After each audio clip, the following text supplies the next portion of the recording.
السلام علیکم، میرا نام شاہ زیب ہے اور یہ واقعہ جو میں آپ کے ساتھ شیئر کرنے جا رہا ہوں یہ پاکستان کے مشہور انڈسٹریل ایریا میں کرنگی انڈسٹریل زون کراچی میں ہوا تھا۔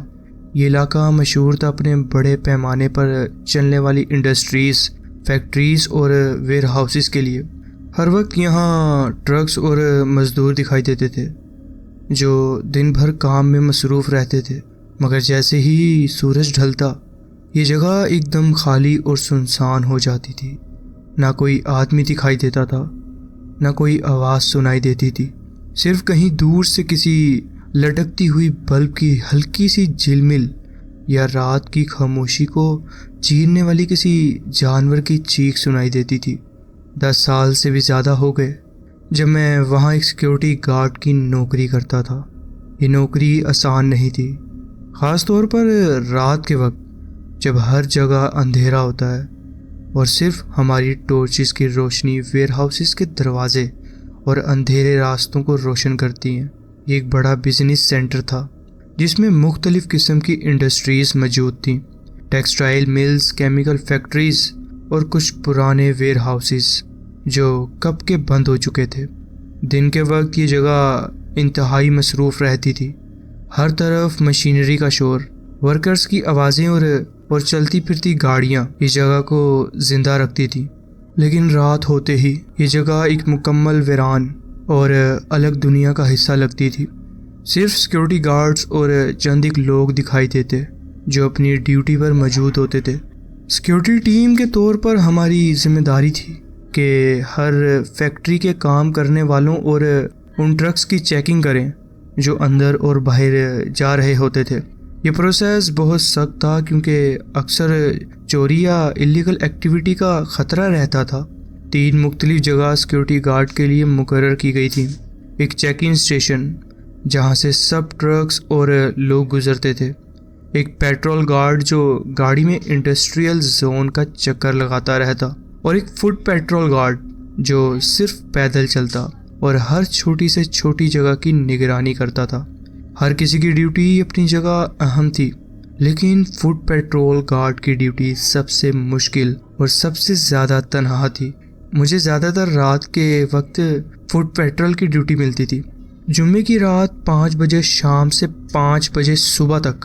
یہ وقت ہوتا ہے جب فیکٹریز بند ہو چکی ہوتی ہیں، مزدور اپنے گھر جا چکے ہوتے ہیں اور پوری جگہ صرف ہم سیکیورٹی گارڈ والوں کے حوالے ہوتی ہے۔ اس دوران مجھے ویئر ہاؤسز کے دروازے چیک کرنے ہوتے ہیں جو بیک سائڈ پر تھے، جہاں اکثر کوئی بھی نہیں جاتا تھا۔ یہ علاقہ مکمل اندھیرے میں ڈوبا ہوتا تھا، صرف چند جگہ بلبوں کی ہلکی سی روشنی نظر آتی جو کبھی کبھی جل بجھ ہوتی تھی۔ یہ ایریا کسی بھی گاڑی کے لیے دستیاب نہیں تھا، اس وجہ سے صرف ایک اکیلا گارڈ پیدل چل کر وہاں جا سکتا تھا۔ یہ بات اور بھی زیادہ خوفناک بنا دیتی تھی کیونکہ وہاں کسی بھی وقت کچھ بھی ہو سکتا تھا۔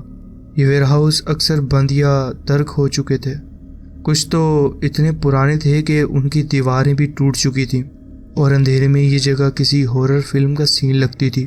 ہر جگہ صرف خاموشی، ہوا کا ہلکا سا جھونکا اور کبھی کبھی کوئی عجیب سی آواز جو دل میں ایک عجیب سا خوف ڈال دیتی تھی۔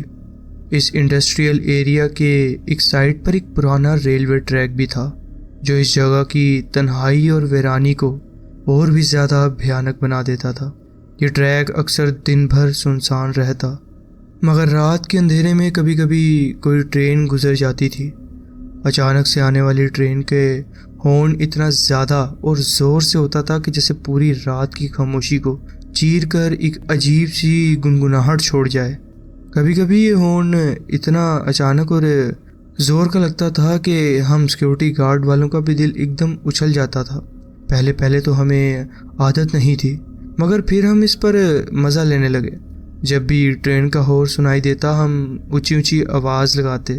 یہ ایک روایت سی بن چکی تھی، لیکن ہم صرف یہ ایک مذاق کے طور پر کرتے تھے۔ اصل میں کسی کو یہ جگہ پسند نہیں تھی، مگر ایک بات جو وہاں کے کام کرنے والوں سے اکثر سننے کو ملتی تھی، وہ ایک عجیب سی خوفناک کہانی تھی جو اس ریلوے ٹریک سے جڑی ہوئی تھی۔ لوگ کہتے تھے کہ اس ٹریک پر کبھی کبھی ایک چھوٹی لڑکی نظر آتی ہے جو سفید لباس میں ہوتی ہے کوئی کہتا تھا کہ وہ چلتے ہوئے دیکھی گئی، تو کوئی کہتا تھا کہ اسے ہوا میں تیرتے ہوئے دیکھا گیا۔ یہی سب سے عجیب بات تھی، جو لوگ اسے دیکھتے تھے ان کے لیے یہ فیصلہ کرنا مشکل ہوتا تھا کہ وہ چل رہی ہے یا ہوا میں تیر رہی ہے۔ سب سے زیادہ پریشانی والی بات یہ تھی کہ یہ لڑکی ہمیشہ ایک ہی ڈائریکشن میں جاتی دکھائی دیتی تھی، ایک پرانے چھوڑے ہوئے قبرستان کی طرف۔ یہ قبرستان ریلوے ٹریک سے کچھ دور ایک سنسان جگہ پر تھا، جہاں صرف پرانے اور جھکے ہوئے درخت اور مٹی سے ڈھکے ہوئے پتھر دکھائی دیتے تھے۔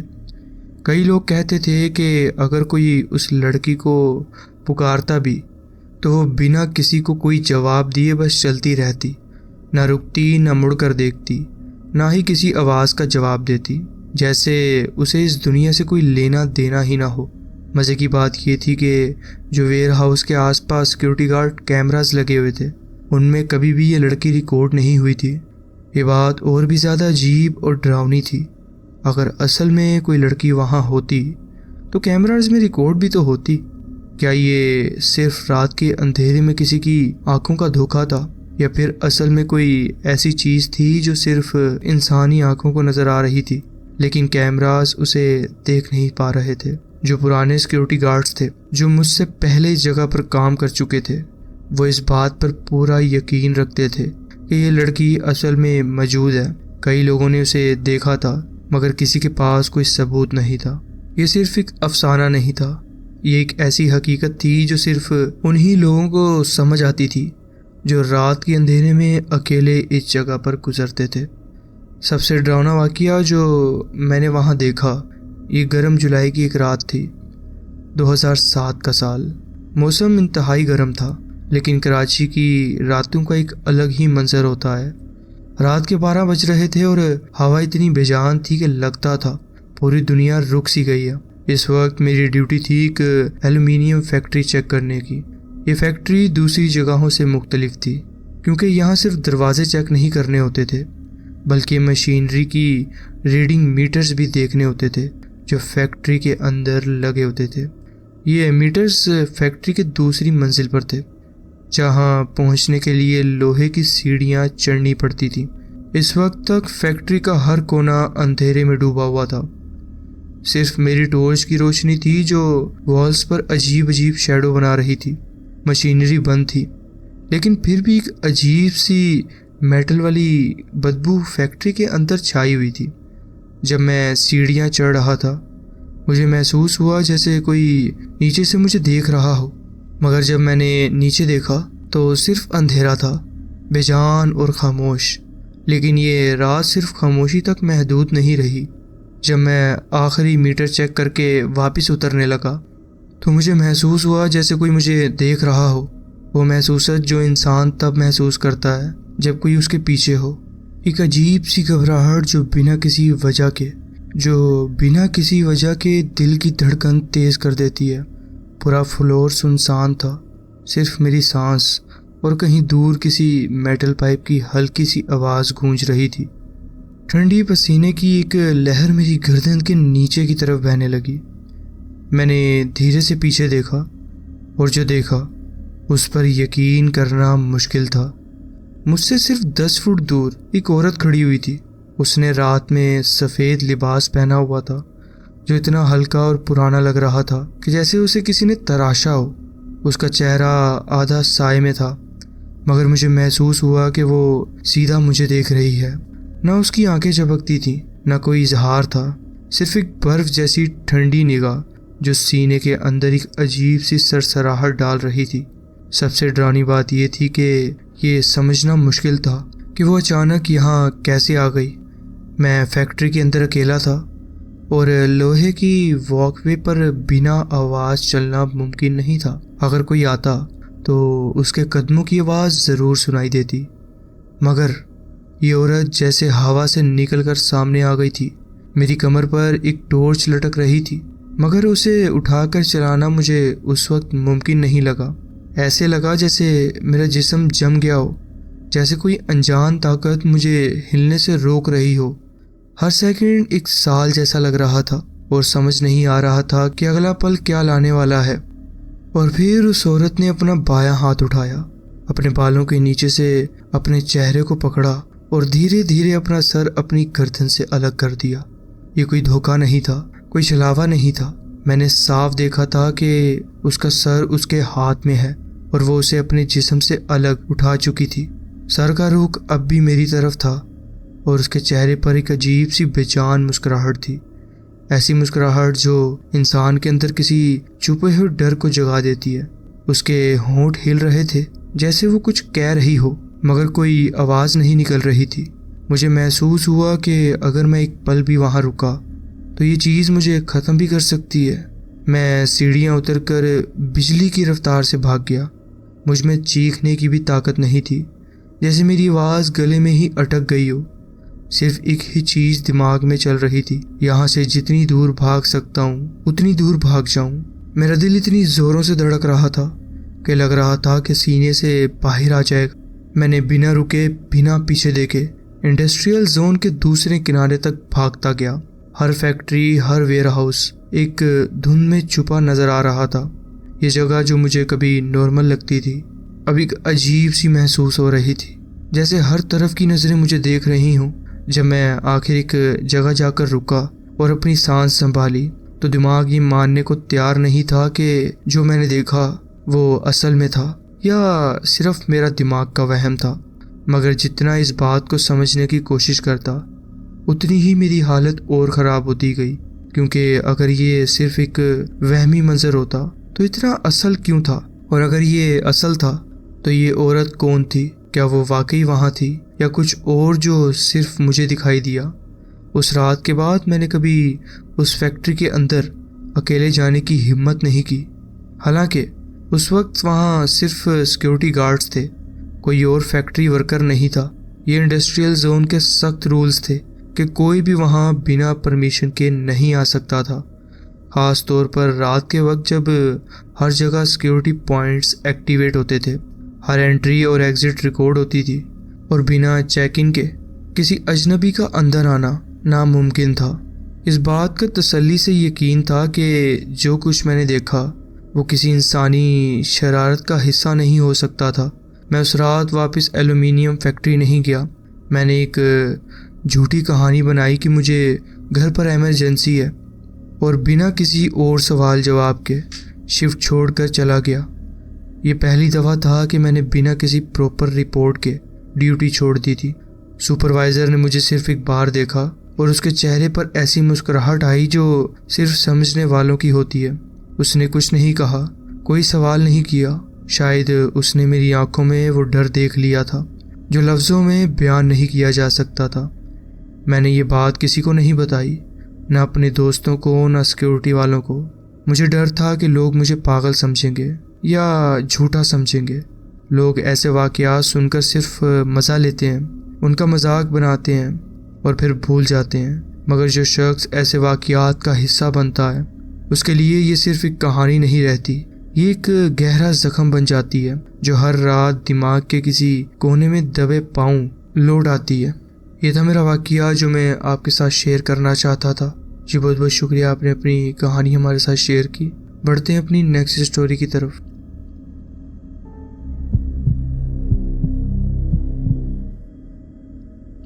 السلام علیکم۔ یہ واقعہ جو میں آپ کے ساتھ شیئر کرنے جا رہا ہوں یہ میرے والد صاحب کے ساتھ ہوا ہے۔ میرے والد کسی بھی پیرانورمل چیز پر یقین نہیں رکھتے تھے۔ ان کا کہنا تھا کہ مردہ لوگوں سے نہیں بلکہ زندہ لوگوں سے ڈرنا چاہیے، لیکن جو واقعہ ان کے ساتھ ہوا اس نے ان کو ایسا بدل دیا جیسے ایک چھوٹا بچہ ڈر کے مارے رونے لگتا ہے۔ ہماری حویلی لاہور کے ایک امیر علاقے میں تھی، جسے ہر طرف سے 10 فٹ اونچی دیوار اور ایک برقی گیٹ نے گھیر رکھا تھا۔ کوئی بھی بنا اجازت اندر نہیں آ سکتا تھا، ورنہ کیمراز اور سیکیورٹی الارمز فوراً بج اٹھتے۔ ایک رات جب میرے والد گھر پر اکیلے تھے اور لاؤنج میں بیٹھے ہوئے تھے تو دروازے پر ایک مسلسل اور سخت دستک سنائی دی۔ ان کا کہنا تھا کہ وہ نوک بہت برابر اور لگاتار تھی، لیکن گھبرائی ہوئی نہیں لگ رہی تھی، جیسے کسی دل کی دھڑکن ہو۔ جب وہ دروازے کے قریب پہنچے تو دستک رک گئی۔ جیسے ہی ان کا ہاتھ کنڈی کے پاس آیا، دروازہ کھلنے پر ایک 14 سے 15 سال کا لڑکا سیدھا کھڑا ہوا تھا، بالکل بے حرکت۔ وہ دروازے سے تقریباً 5 یا 6 فٹ دور تھا۔ میرے والد کے مطابق اس نے ایک ہوڈی پہنی ہوئی تھی، ہرے رنگ کی کارگو شورٹس اور ایک سفید سوکس کے ساتھ سنیکرز۔ اس کے بال بھی ایک دم درست تھے اور چہرہ بالکل سرد اور پیلا پڑا ہوا تھا۔ میرے والد اس اچانک حالت پر حیران رہ گئے اور ان کے منہ سے کوئی الفاظ نہیں نکلا۔ تبھی وہ لڑکا بہت سکون بھری لیکن عجیب طریقے سے بولا، میں کھو گیا ہوں، کیا میں اندر آ سکتا ہوں؟ میرے والد کا دل ایک دم ڈوب گیا، کیونکہ انہوں نے ایسے واقعات پہلے بھی سنے ہوئے تھے کہ کوئی لڑکا اگر اندر آئے اور اس کے ساتھ پوری ٹیم بھی ہوتی ہے جو کہ آپ کو لوٹ سکتی ہے، جو کہ آپ کے گھر کا سامان چوری کر کے لے کے جا سکتی ہے۔ اس لیے میرے والد صاحب اس معاملے سے پورے ہوشیار تھے۔ جب میرے والد صاحب یہ سوچ ہی رہے تھے تبھی وہ لڑکا برابر بولتا رہا، لیکن اس کی آواز ایسی تھی جیسے کسی نے پہلے سے یہ یاد کروایا ہو اسے، ایک دم مکینیکل۔ میں ٹھنڈ میں ہوں اور کھو گیا ہوں، میں ڈر گیا ہوں، میں اندر آ جاؤں؟ میرے والد نے محسوس کیا کہ حالانکہ رات ہو چکی تھی لیکن موسم ابھی بھی گرم تھا، اس کی ہوڈی پہننے کی کوئی لوجک نہیں بنتی تھی۔ یہ سوچ کر میرے والد ہوش میں آئے اور غصے سے بولا، نہیں، چلے جاؤ یہاں سے۔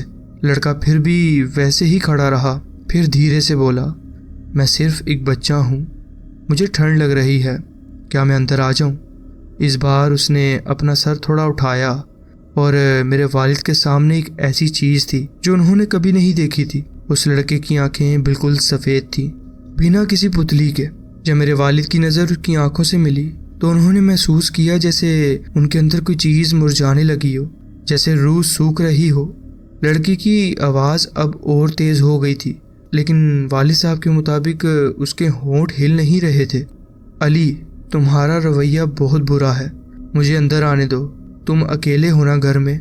جیسے ہی اس لڑکے نے میرے والد صاحب کا اصل نام پکارا، میرے والد نے فوراً دروازہ زور سے بند کر دیا اور تالا لگا دیا۔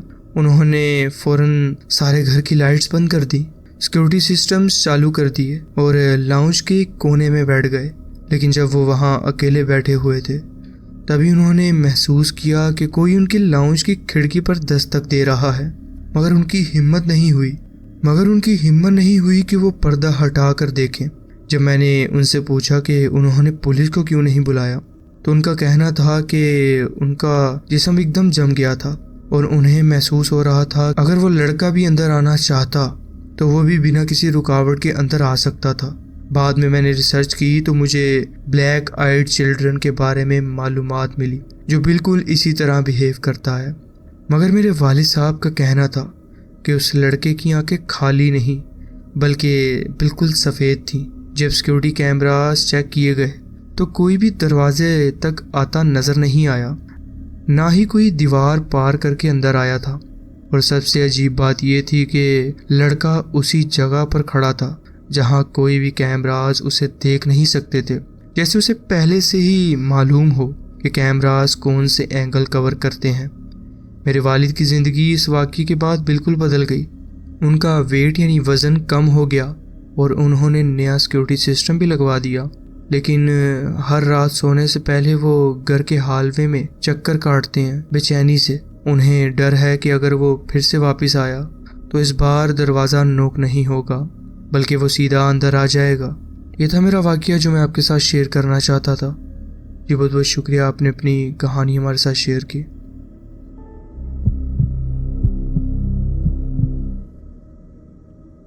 السلام علیکم۔ میری عمر اس وقت تقریباً 11 سے 12 سال تھی۔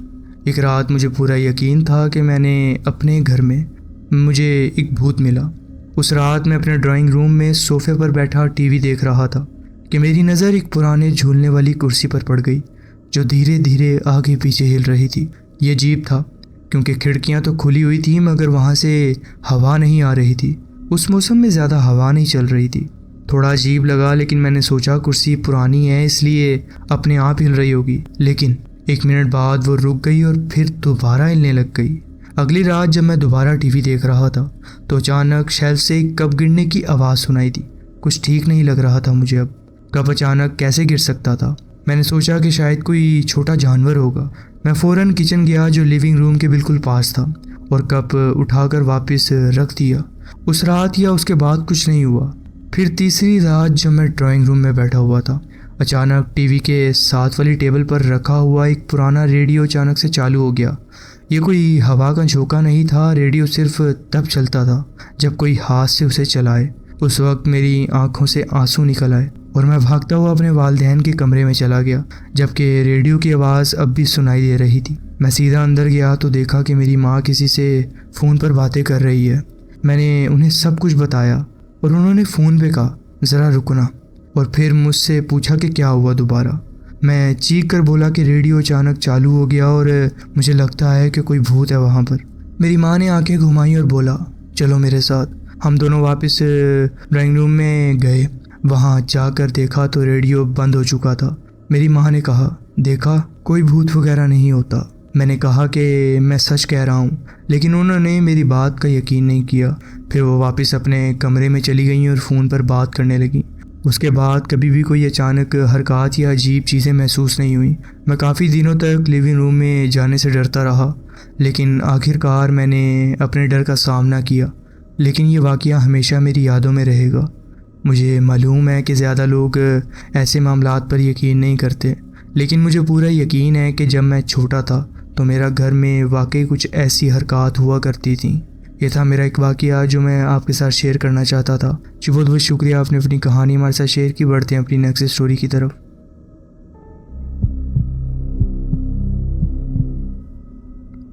السلام علیکم۔ جب میں چھوٹا تھا میں نے آخر کار پہلی بار بھوت دیکھا، لیکن میں اس کے اندر سے گزر گیا کیونکہ مجھے بہت زیادہ بھوک لگی ہوئی تھی اور مجھے کسی چیز کی پرواہ نہیں تھی، یا کہہ لیں کہ اس وقت مجھے زیادہ سمجھ نہیں تھی۔ یہ واقعہ اس وقت کا ہے جب میں اپنے گھر کے آخری کوریڈور کا حصہ صاف کر رہا تھا۔ جیسے ہی میں کپڑے سے دھول کا چھوٹا ڈھیر اٹھاتا، میں اپنے کام مکمل کر کے نیچے کچن میں جا سکتا تھا، تو جب میں نے اپنے ساتھ دیکھا تو مجھے ایک کالے کلر کا سایہ نظر آیا جو تقریباً 6 فٹ لمبا تھا اور مجھ سے صرف 2.5 فٹ کے فاصلے پر تھا، بالکل اسی راستے پر جہاں سے سیڑھیوں کے راستے مجھے نیچے جانا پڑتا تھا۔ مجھے یاد ہے اس وقت میں نے سوچا بس چھوڑو میں جا رہا ہوں، کیونکہ بھوک اتنی زیادہ تھی کہ مجھے ڈر کا کوئی احساس نہیں ہوا۔ میں سیدھا اس مخلوق کے اندر سے گزر گیا اور جیسے کچھ دیکھا ہی نہ ہو۔ میں نے سیڑھیوں سے نیچے اتر گیا، میں نے اپنے ہاتھ خالی کیے، فریج سے کھانا نکالا جو پہلے سے تیار تھا اور بیٹھ کر کھانے لگا۔ کھانا کھاتے ہوئے میں یہ سوچتا رہا کہ اگر میں صرف اپنے کمرے سے نکل کر اس بھوت کو حالوے کے آخر میں دیکھ لیتا تو میں کتنا زیادہ ڈر گیا ہوتا۔ شاید اگر وہ مجھے صرف دور سے نظر آتا تو بھی میں کافی زیادہ گھبرا جاتا۔ کچھ لوگ تو اس پہ یقین نہیں کریں گے، لیکن آپ کے ساتھ بھی کبھی کچھ ایسا ہوا ہوگا جب آپ کو کوئی ضروری کام ہو تو آپ بھی ایسی چیزیں نظر انداز کر دیتے ہوں گے۔ یہ تھا میرا ایک واقعہ جو میں آپ کے ساتھ شیئر کرنا چاہتا تھا۔ جی بہت بہت شکریہ، آپ نے اپنی کہانی ہمارے ساتھ شیئر کی۔ تو جی فرینڈز، یہ تھی آج کی اسٹوریز۔ آپ کمنٹس میں ضرور بتائیں کہ آپ کو یہ اسٹوریز کیسی لگیں۔ اگر آپ کو یہ اسٹوریز اچھی لگی ہوں تو ویڈیو کو ضرور لائک کیجیے اور چینل کو ضرور سبسکرائب کیجیے اور بیل آئیکن کو ضرور پریس کر لیجیے تاکہ آگے آنے والی کہانیاں ویڈیوز آپ سے مس نہ ہوں۔